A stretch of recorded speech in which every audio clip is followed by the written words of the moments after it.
Udakara taun 1970 wewengkon Kabupaten Ponorogo sisih kidul wetan durung dijamal listrik. Wewengkon mau kapontho dadi 5 kecamatan yaiku Mlarak, Jetis, Sambit, Sawono lan saperangan desa sing melu Kecamatan Bungkal. Lagi ngacik taun 1980-an desa ngadesa ing 5 kecamatan kuwi wiwit dipadangi listrik kawiwitan saka Jetis. Nalika iku gunggunge pit motor lan mobil durung akeh ning desaku sing duwe pit motor kena diitung driji.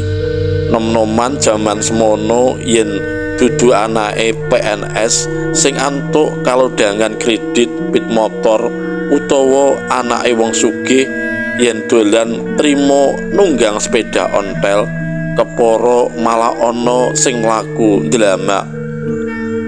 Wengi kuwi ning lapangan Kecamatan Sawo ana pentas wayang kulit sing diadani dening panitia HUT RI sing ditanggap dalang kaloka saka Semarang Kinarto Sabdo.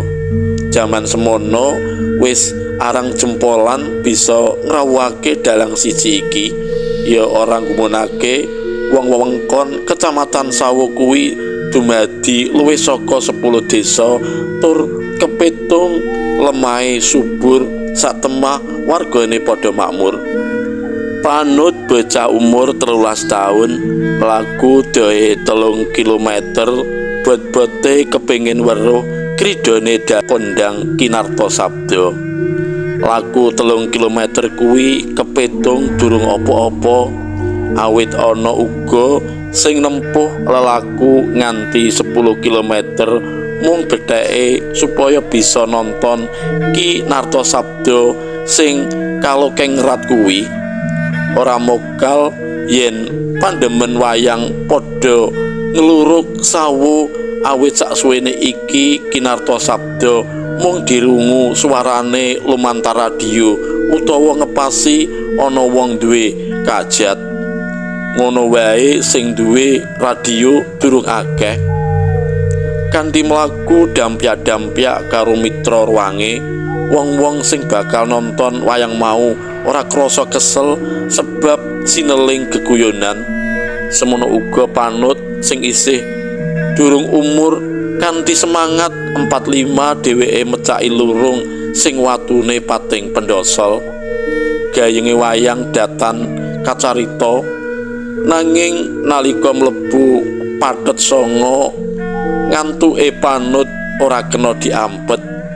Anggone njenglengi gara-gara dikuat-kuatake awit pancen nang semake lan ngundang guyu gergeran. Rampung gara-gara banjur kasusul perang kembang. Kagawa rasa ngantuk kang saya mbangeti, panduline panut marang cakrik wayang buta lan bangsane demit kaya tenan-tenano.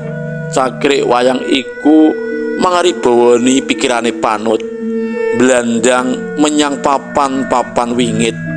Sidane anggone nonton panut ora nganti natas.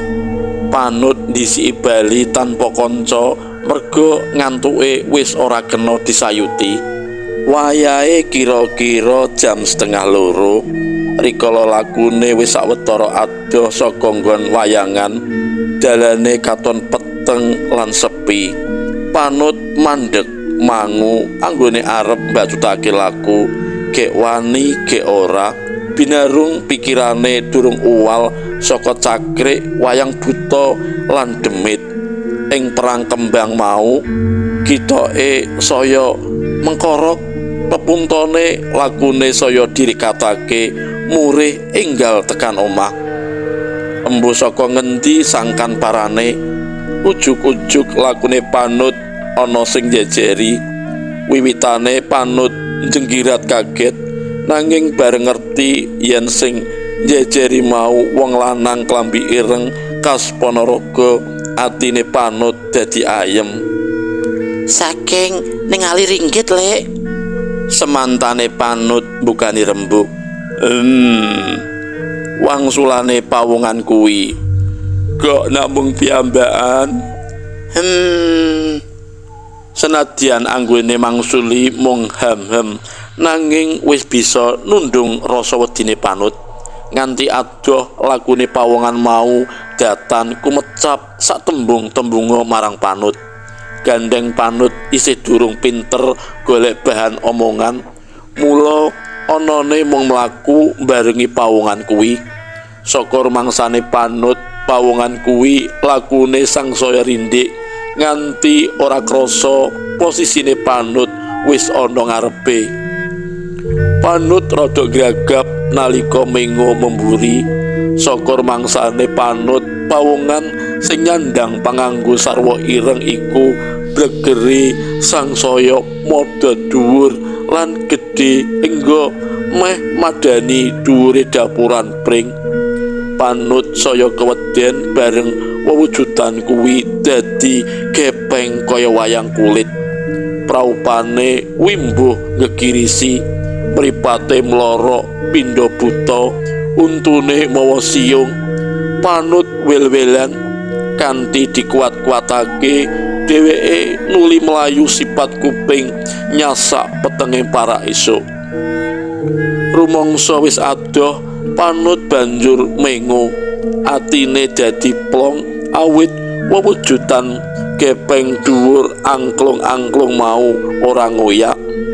Nadyan napase ngos-ngosan, nanging Panut nyicil ayem nalika lakune saya mengulon. Panut sumurup ana dokar lagi njangwel.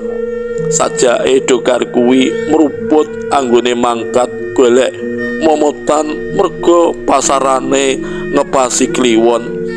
Kliwon kuwi dina pasarane pasar Taman Sari. Marang kusire dokar, Panut taren pengen nunut mulih. Kusir mau tanpa nyuwara aweh tandha supaya Panut munggah. Panut gumun ing atase penumpange lagi dheweke ijen tur iku wae ora mbayar, nanging kusire dokar nggelak jarane ninggalake nggon janggolan. Rumangsane Panut lakune dokar ngleser kaya ngambah dalan alus. Nganti lakune dokar sawetara adoh, kusire ora kumecap babar pisan. Nanging Panut uga ngrasakake keanehan. Sajrone dheweke Pak Dokar, kupinge ora krungu kumeproke tracak jaran. Ajeng teng peken kliwon nggih, Panut bukai rembug, ambre ora sepi. Kusir dokar mantuk. Kowe mau nonton wayang kok ijen? Kendel banget. Yo kene ora ngajak kanca. Nek bidale wau nggih kathah kancane, Lek. Ning kula ngrumiyi wangsul pun ngantuk. Ya kene ambekanmu teko saja ngos-ngosan. Nembe mlajar niki wau. Melayu. Enak apa wanci para esuk ngene kok mlayu-mlayu. Ajre, wedi enak apa? Nganti suwe Panut ora wangsulan. Pikirane gumun jalaran ujuk-ujuk ing sangarepe dokar sing ditumpaki katon oncor sak pirang-pirang.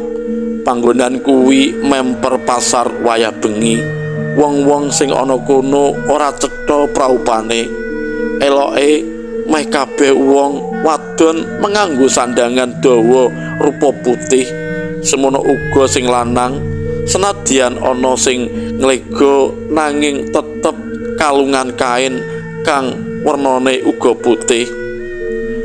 Bocah ditakoni kok ora wangsulan. Takone kusir kuwi nalika lakune dokar wiwit liwati pasar Krempyeng Nyolowadi mau. Panut banjur nyritakake kedadian sing mentas dialami wiwit nonton wayang engga ketemu demit gepeng. Sing diceritani katon manggut-manggut, nanging panyawange tetep kenceng mengarep. Lah apa dalange mau ngetokake wayang demit? Inggih, saempune raseksa pejah dipun jemparing dening Canaka, lajeng ringgit-ringgit demit balane buta cakil didalaken dening dalange. Wangsulane Panut. Serem yen ngono wayange. Nggih, Lek, medeni sanget. Sing wujude kaya aku iki apa ya ana? Panut mas padhakake kusire kaya ngapa kagete bareng sumurup kusire malih dadi pocongan kanthi rai kari jrangkong. Mripate ngetokake sunar abang lungguh nyenuk karo nyekel lis. Tolong, tolong, aku njaluk mudhun. Panut bengok saknalika dibarengi saya bantere lakune jaran nggeret Dokar. Wancine wis rantak-rantak, tondo raina wis teka. Wong-wong sing arep budal menyang pasar Kliwon lan saperangan sing mentas mulih saka nonton wayang sakala kandhek lakune krungu swara njaluk tulung mau. Le, kowe kuwi ya kene ana kono. Ayo kene jak tulungi mudhun. Ucape salah sijine pawongan nalika nyumurpi Panut lungguh pandosa ing regol kuburan pinggir dalan jurusan Trenggalek Ponorogo. Cotel.